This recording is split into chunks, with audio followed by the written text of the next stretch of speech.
এটা যে শেষ জামানের হাদিসে আছে আপনাকে বললে আপনি বিশ্বাস করবেন?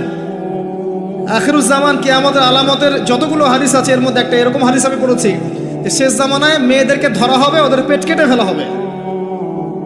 আর কোন নিদর্শনের জন্য অপেক্ষা করছেন? শেষ জামানায় মেয়েদেরকে ধরা হবে, মেয়ে রাজি না থাকলেও বোঝানো হবে সিজার না করলে বাচ্চা বাঁচবে না। মেয়ে রাজি না থাকলেও, পরিবার রাজি না থাকলেও বোঝানো হবে বিজনেস যে সিজার না করলে আপনার মেয়েকে বাঁচানো যাবে না, আপনার সন্তানকে বাঁচানো যাবে না, পরিস্থিতি খুবই খারাপ। এমনভাবে ব্রেইন ওয়াশ করা হবে, ভয়ে বাচ্চা, মা বলবে হ্যাঁ করেন, সিজার করেন, বাবা বলবে হ্যাঁ করেন, কোনো সমস্যা নেই, জানেন। এবং এর পিছনে লাখ টাকা, 2 লাখ টাকা, 5 লাখ টাকা নির্দ্বিধায় খরচ করা হবে। বিজনেস, টোটাল বিজনেস একটা। ক্রিটিক্যাল অবস্থা এক জিনিস, আর নর্মালি সবাই গণহারে সিজার করছে আরেক জিনিস। এটা টোটালি একটা ব্যবসা এবং পুরো মানব জাতিকে ধ্বংস করার প্ল্যান এটা। জুলুম, মেয়েদের উপর একটা জুলুম। শেষ জামানে হাদিস এসেছে যে আখিরুজ জামানে মেয়েদেরকে ধরা হবে, মানে মেয়েরা ধরা দিবে না, ধরা হবে, পেট কেটে ফেলা হবে, এর ভিতরে যা আছে ওকে বের করে ফেলা হবে। স্পষ্ট টাটকা হাদিস। কেউ দলিল চাইলে আমাকে নক করেন, আমি দিব দলিল ইনশাআল্লাহ। কোন সময়ের জন্য অপেক্ষা করছেন? এই সিজারিয়ান এই ট্রেডিশনটা আজকে থেকে 50 বছর আগে ছিল। আপনার দাদিরা কি এইভাবে সন্তান জন্ম দিয়েছে? তাদের 11টা বাচ্চা হইতো, 12টা 15টা বাচ্চা হইতো, আর আমার 1টা 2টাতেই সিজার লাগে। গরু ছাগলের বাচ্চা হয়, আমাদের বাচ্চা হইতে পারে না? সুবহানাল্লাহ, সুবহানাল্লাহ। ইভেন আমার ক্ষেত্রে এমন হয়েছিল। 12 ঘন্টার মধ্যে না করলে আপনার ওয়াইফকে বাঁচানো যাবে না। বললাম ওয়াইফ বাঁচবে, নর্মালি হবে, নর্মালি করবে। আমি যাই না মাঝে দাঁড়ানো, আলটিমেটাম সময় দিচ্ছে যে সময়ের আগে হবে না, সময় এটা পার হয়ে গেলে সিরিয়াস অবস্থা, মারা যেতে পারে, মরবে না, এভাবেই হবে, করান। এভাবেই হয়েছে, এভাবেই হয়েছে। কি সমস্যা? মানুষকে ভয় দেখানো হয় এখানে। আমি এই কথাটা এই জন্য বললাম যে যারা পুরুষ আছেন আপনারা এবং যারা সন্তানের বাবা হচ্ছেন, আপনারা আপনাদের স্ত্রীদের জীবনটাকে এভাবে ধ্বংসের মুখে ঠেলে দিন না, ওদের উপর এত জুলুম করেন না। আল্লাহ পাক প্রাকৃতিক নিয়ম দিয়েছেন, এভাবেই বাচ্চা হবে ইনশাআল্লাহ। ক্রিটিক্যাল অবস্থা এক জিনিস, একটা ক্রিটিক্যাল সিচুয়েশন হয়েছে তখন আপনি করতে পারেন, সেটা আলাদা বিষয়। নর্মালি এমন একটা ট্রেডিশন বানাচ্ছেন কেন? ঘরে ঘরে সিজার, কি দরকার আছে? আশ্চর্য একটা ব্যাপার, আশ্চর্য। এরপরে দেখবেন আরো 2 বছর তাকে এই বোঝা বয়ে বেড়াতে হয়। যাই হোক, হাদিসের মধ্যে আসেন, দাসী মনিবকে জন্ম দিবে, মানে দাসীর মতো আচরণ করা হবে পিতামাতার সাথে। এটা এখনকার সাইন। আপনি এই বিশ্বের দিকে তাকান, দেখেন কি হচ্ছে। আরেকটা ব্যাখ্যা কি হতে পারে? এটা আমি এখন করতে পারবো। এই ব্যাখ্যা আজকে থেকে 500 বছর আগে করা সম্ভব ছিল না। সত্যি সত্যি দাসী মনিবকে জন্ম দিবে। কিভাবে? মনে করেন একটা রাষ্ট্রের নাম সিঙ্গাপুর। কি নাম? আচ্ছা, ওইখানকার মেয়েরা খুবই আধুনিক, ফেমিনিস্ট মানে হচ্ছে নারীবাদী, নারী পুরুষের কোনো ভেদাভেদ নাই, কাঁধে কাঁধ মিলিয়ে সব করবো, ওকে ফাইন। এখন তারা তাদের কেরিয়ারের পিছনে ছোটে, সকালবেলা উঠেই জব এবং চাকরি, কেরিয়ার ইত্যাদি ইত্যাদি। বিয়ে শাদী করেছে, ফর্মালিটিস করতে হয়। কেউ কেউ আবার ওই লিভ টুগেদার থাকে, কেউ কেউ মেয়েকে বিয়ে করে ইত্যাদি ইত্যাদি, কেউ ছেলেকে বিয়ে করে, এমনও চলছে এখন আর কি। তো কেউ কেউ আবার ভুল করে বিয়ে করে ফেলেছে, এখন সন্তান হয়ে গেছে, একটা সন্তানকে তো মানুষ করার সুযোগ নাই, সন্তানকে ডে কেয়ার সেন্টারে দিয়ে এসেছে। আবার কারো কারো সন্তান নেয়ার মতো সময়ই নাই, কেরিয়ার নিয়ে ব্যস্ত। কথা বুঝতে পারছেন? সন্তান 7 মাস 9 মাস পেটে ধারণ করব, আবার এই সিজার বা নর্মাল ডেলিভারি, আরো 2 বছর কষ্ট ইত্যাদি ইত্যাদি। দরকার কি সন্তান নেওয়া? কি করা যায়? দরিদ্র দেশগুলো থেকে মেয়েকে হায়ার করা। যেমন দরিদ্র দেশ মনে করেন যে আমাদের ধরেন মালদ্বীপ বা আমাদের শ্রীলঙ্কা বা আমাদের আফগানিস্তান বা আমাদের অন্য যেগুলো দরিদ্র কান্ট্রি আর কি, ইন্দোনেশিয়া থেকে বেশি নেওয়া হয়, যেগুলোর মাথা পিছু অনেক কম। আচ্ছা, একটা দরিদ্র দেশের মেয়েকে নিয়ে এসে একজন পুরুষ স্পার্ম মানে শুক্রাণু, তার যে শুক্রাণুটা আছে, এই শুক্রাণুটা বিশেষ পদ্ধতিতে ওই মেয়ের ওই ডিম্বাণুর সাথে মিলিত করে ইনজেক্ট করা হয়। আমি কি বোঝাতে পারছি? একটু বোঝার চেষ্টা করেন। শুক্রাণুটাকে নিয়ে মেডিকেল সায়েন্সের এখন অনেক পদ্ধতি আছে, এর মধ্য দিয়ে শুক্রাণু ডিম্বাণুকে একসাথে একত্রিত করে গর্ভের মধ্যে রেখে দেওয়া হয়। এবার এখানে বাচ্চা কনসেপ্ট করে, আস্তে আস্তে আস্তে বাচ্চা বড় হচ্ছে। কার পেটে বাচ্চা বড় হচ্ছে? ওই গরিব মেয়েটা। আর শুক্রাণু কার? ওই বড় লোকের। কথা বুঝতে পারছেন কি? যার স্বামী আর স্ত্রী দুজনে ব্যস্ত, সন্তান নেওয়ার ফুরসত নাই, স্ত্রীর সন্তান নেওয়ার ফুরসত নাই, স্ত্রী ব্যস্ত ক্যারিয়ারের পেছনে, ফ্যামিনিস্ট। এবার 9 মাস এই মেয়েটাকে খুব ভালো মতো খাওয়ানো হবে, ভালো খাওয়ানো হবে, ফ্রেশ পানি খাওয়ানো হবে, ফ্রেশ খাবার, একদম তরতাজা একটা বাচ্চা চাই। 9 মাস পরে এই মেয়ে বাচ্চা খালাস করলো, সিজার হলো বা নর্মাল ডেলিভারি হলো। এই যে বাচ্চাটাকে জন্ম দিল এই মেয়েটা, গরিব মেয়েটা, এবার এই মেয়েটাকে কিছু ডলার দেয়া হলো। তুমি 9 মাস গর্ভধারণ করেছো, তোমাকে পারিশ্রমিক দেওয়া হলো, বাচ্চাটা আমাকে দাও, তুমি বিদায় নাও। এই মেয়ে পারিশ্রমিক নিয়ে চলে আসলো। এখন এই যে বাচ্চাটা জন্ম নিল, এই বাচ্চাটা কার বাচ্চা? দাসীর না মনিবের? কার শুক্রাণু আছে? এই হচ্ছে হাদিসের ব্যাখ্যা। এখন করতে পারবেন আপনি ব্যাখ্যা, আজকে থেকে 500 বছর আগে এই ব্যাখ্যা করতে পারতেন না, কারণ এই ফিতনা 500 বছর আগে ছিল না। এই যে দাসী তার মনিবকে জন্ম দিয়ে চলে গেল। নবী সাল্লাল্লাহু আলাইহি ওয়াসাল্লাম 1400 বছর আগে বলেছেন এমন একটা সময় আসবে দাসী মনিবকে জন্ম দিবে। চিন্তা করেন আর কতটুকু সময় বাকি আছে আপনার হাতে, আপনি ভাবতে থাকেন। আমি তো বেশি বললে সমস্যা, হজম হয় না কিছু মানুষের। খালি চোখ কান বন্ধ করে খাও দাও ঘুমাও, 5 ওয়াক্ত নামাজ পড়ো, ব্যাস এনাফ।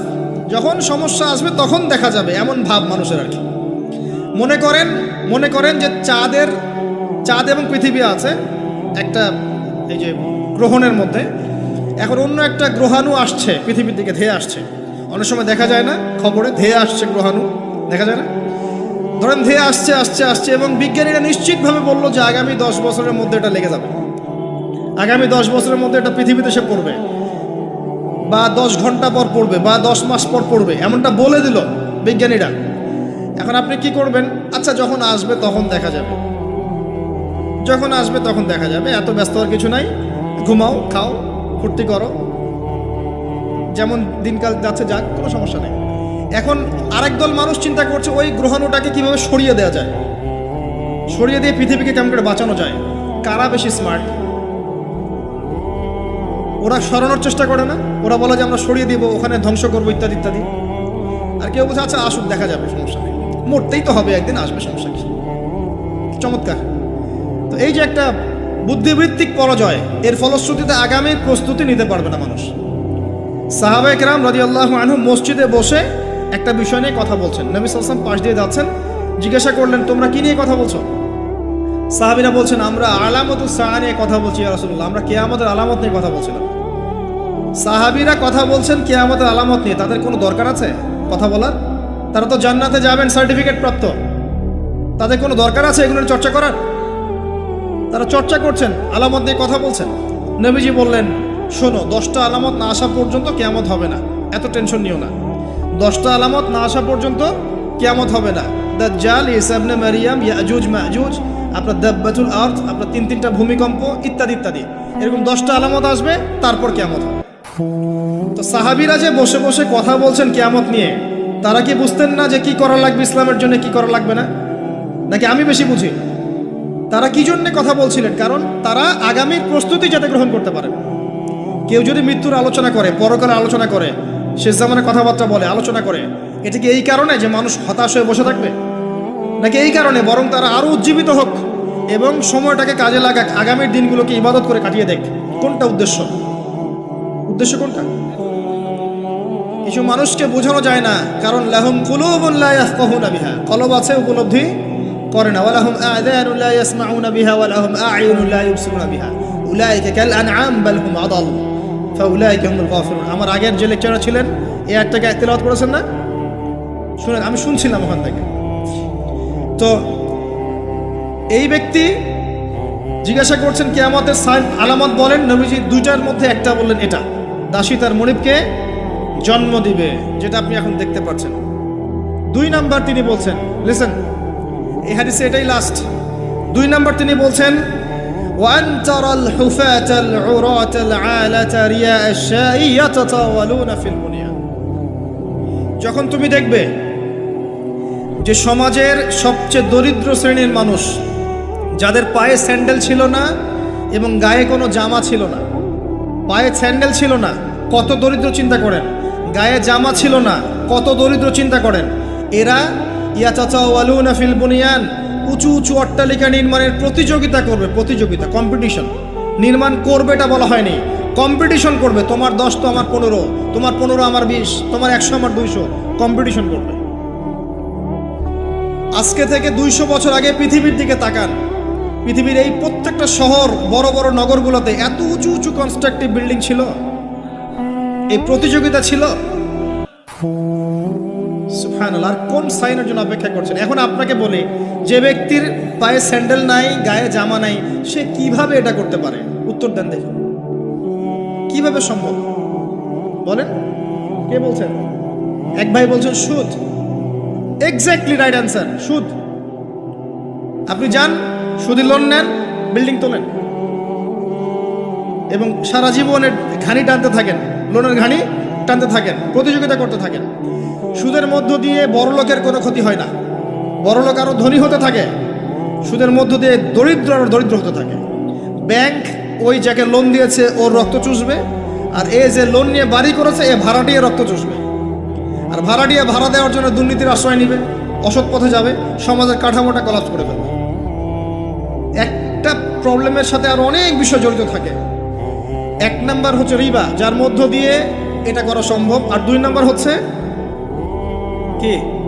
আত্মসাৎ। অন্যের সম্পদ অন্যায়ভাবে আত্মসাৎ করতে পারলে আপনি রাতারাতি এই পর্যায়ে যেতে পারবেন ইনশাল্লাহ। অন্য পদ্ধতি আছে? একজন মানুষ হালাল খেয়ে হালাল পথে থেকে খুব সহজ এরকম 10, 20, 50 তলা বিল্ডিং করা খুব সহজ? এত সহজ না, এত সহজ না। এই হাদিসে নবী সাল্লাল্লাহু আলাইহি ওয়াসাল্লাম এই 2টা আলামত বলেছেন। অন্যান্য হাদিসগুলো তিনি আরো অনেক কথা বলেছেন। ফর এক্সাম্পল, আমি কয়েকটা বলে শেষ করছি, বড় বড় কয়েকটা বলছি। ফর এক্সাম্পল, শিরিক বেড়ে যাবে। কি বেড়ে যাবে? শিরিক বেড়ে যাবে। ভণ্ড নবীদের আগমন ঘটবে, সময়গুলো সংক্ষিপ্ত হয়ে আসবে। একটা বছর একটা মাসের মতো চলে যাবে, একটা মাস একটা সপ্তাহের মতো চলে যাবে, একটা সপ্তাহ একটা দিনের মতো চলে যাবে। সময় কি দ্রুত যাচ্ছে না? আপনি কি বুঝতে পারছেন সময় দ্রুত যাচ্ছে? চাঁদ দ্বিখণ্ডিত হয়ে যাবে। চাঁদ কিন্তু দ্বিখণ্ডিত হয়ে গেছে, চাঁদ দ্বিখণ্ডিত হয়ে গেছে।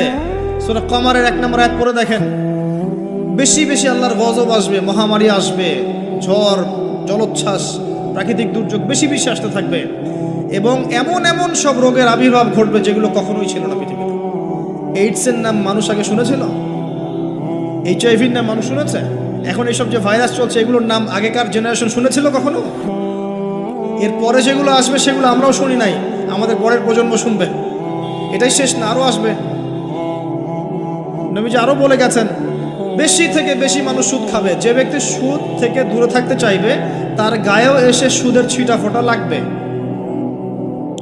মুসলিমদের মধ্যে বিভক্তি বেড়ে যাবে, আপোষে হানাহানি কাটাকাটি বেড়ে যাবে, হারাজ হত্যাকাণ্ড বেড়ে যাবে। এত বেশি হত্যাকাণ্ড হবে যে মানুষকে হত্যা করছে ও জানবে না কেন হত্যা করছি, যে নিহত হবে সেও বুঝবে না কেন আমাকে মারা। প্রথম বিশ্বযুদ্ধের ইতিহাস একটা লেকচারে বলেছি, সেকেন্ড ওয়ার্ল্ড ওয়ারের ইতিহাসটা বলেছিলাম। এগুলো দেখেন সারা বিশ্বে কত মানুষকে মারা হয়েছে বিগত শতাব্দীতে, 100-150 বছর দেখে নিন। হারাজ হত্যাকাণ্ড, প্রচুর হত্যাকাণ্ড। প্রথম ওয়ার্ল্ড ওয়ারেই মিনিমাম 3 থেকে 4 কোটি মানুষকে মারা হয়েছে। দ্বিতীয় ওয়ার্ল্ড ওয়ারে 7 থেকে 8 কোটি মানুষকে মারা হয়েছে। সামনে যেটা আসবে ওখানে দেখবেন পৃথিবীর 1/3 মানুষই শেষ। অপেক্ষা করতে থাকেন। আরো বলেছেন জেনা বাড়বে, জেনা ঘরে ঘরে জেনা থাকে। আরো বাড়বে পরকীয়া, ব্যভিচার, আপনার পারিবারিক কাঠামো ভেঙে যাবে, সমাজের বন্ধন বলে কিছু থাকবে না, ভেঙে যাবে। এটা তিরমিজিতে আছে এই হাদিসটা। মসজিদগুলো হবে চাকচিক্যময়, হেদায়েত শূন্য শেষ জামার। দেখেন মসজিদগুলো এক একটা তাজমহলের মতো, ভিতরে হেদায়েত নাই। ইসলামের খালি নাম থাকবে, মানুষ ইসলামের মূলনীতি থেকে সরে আসবে।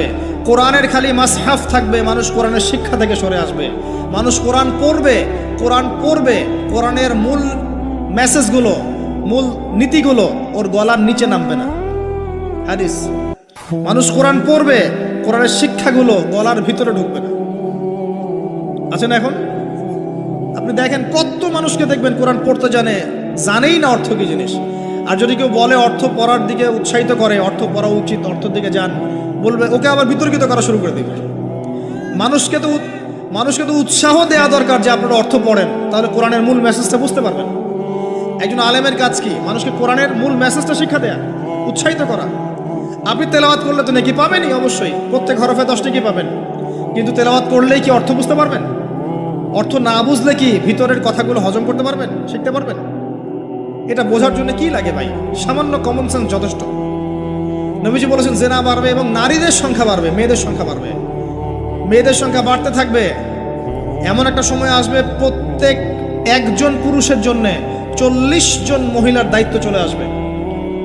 স্ত্রী না ভাই, এত খুশি হওয়ার দরকার নেই, স্ত্রী কথা বলা হয়নি। 40 জন মহিলার দায়িত্ব চলে আসবে। আপনার মা, বোন, খালা, ফুফু সব মিলে দেখবেন 40টা ফ্যামিলি আপনাকে টানতে হচ্ছে, আপনি একজন পুরুষ। আস্তে আস্তে এগুলো বাড়ছে না? বাড়ছে। মহিলারা পুরুষদের পোশাক পরবে আর পুরুষেরা মহিলার পোশাক পরবে, এটা বড় সাইন। আরেকটা সাইন আছে যে মহিলারা এমন পোশাক পরে রাস্তাঘাটে ঘুরবে যেই পোশাক পরেও তারা নগ্ন থাকবে। নিসাউন কাসিয়াতুন আরিয়াহ মুইলাতুন মামিলাত। আখির জামানে এক শ্রেণীর নারী বের হবে যারা পোশাক পরেও নগ্ন থাকবে, অন্যকে আকৃষ্ট করবে, অন্যর দিকে নিজেও আকৃষ্ট হবে। আপনাদের এখানে এই ট্রেডিশন নাই?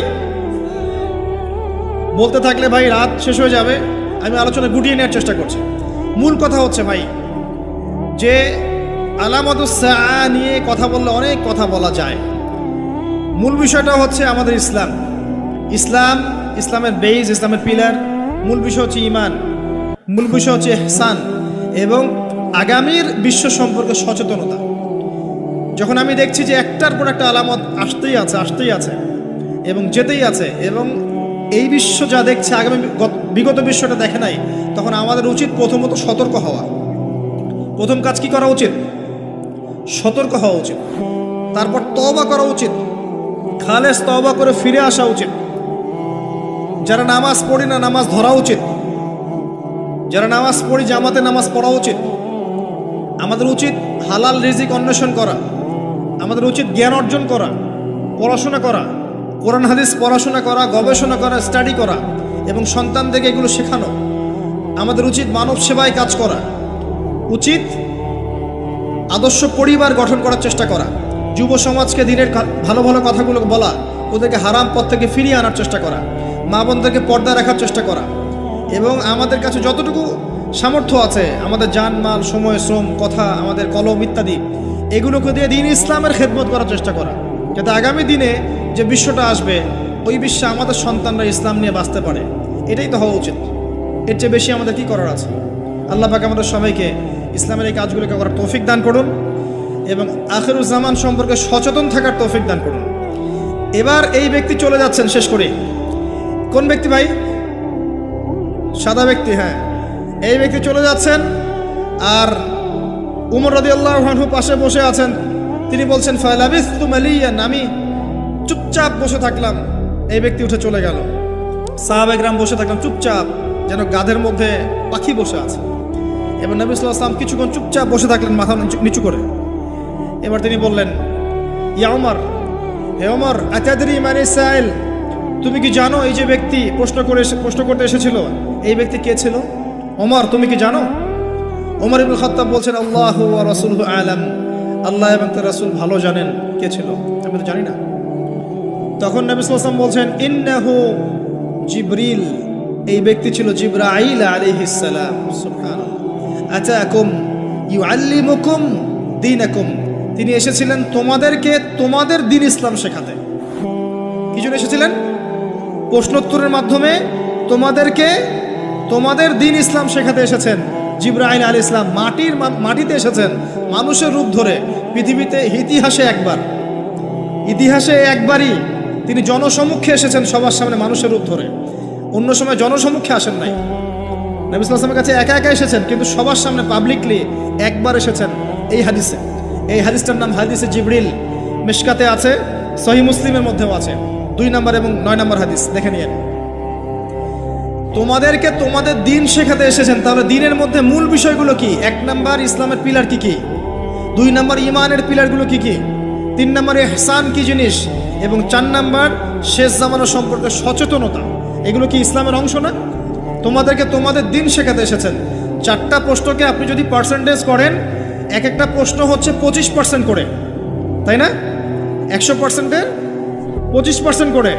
তার মানে শেষ জামানা সম্পর্কে সচেতন থাকাটা আপনার দ্বীনের মধ্যে 25%।